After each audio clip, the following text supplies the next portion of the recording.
Assalamu alaikum wa rahmatullah. Bidiyon mu na yau insha Allahu zan nuna mana yadda za ka saita ma application security, wato za ka yi lock ɗin shi cikin sauƙi ba tare da ka yi wani amfani da irin su app lock, calculator da sauran application ba. Domin ganin yadda za ka yi wannan saiti cikin sauƙi, sai ka biyo mu a wannan bidiyo.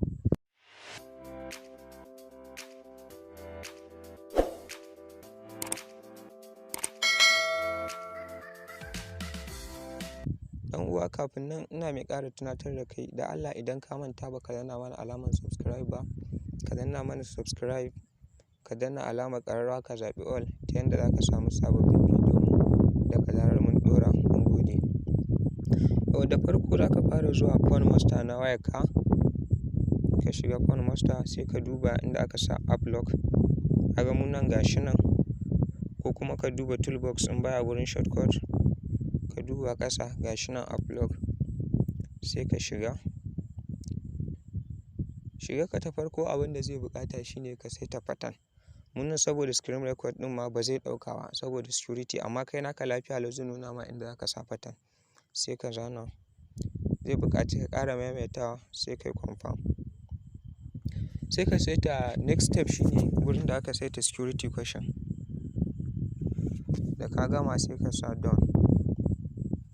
Yauwa shikenan, ka riga ka saita shi.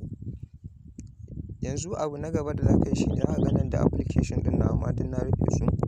Duk wani application da kake son rufewa sai ka kunna mai kwaɗon nan.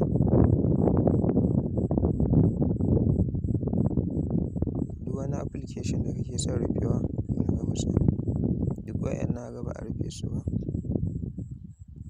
Duk wasu application da kake son rufewa sai ka kunna musu kwaɗon nan. Da zarar ka yi wannan, to ka gama saita application ɗin. Next step shine sai ka shigo wannan setting ɗin, sai ka ba wa application ɗin dama domin yin amfani da fingerprint ɗinka, ba sai ka yi dinga amfani da pattern a kowane application da ka shiga ba. Gashi nan na uku, sai ka kunna shi. Yauwa daga nan ka gama komai, ka gama saita application ɗin.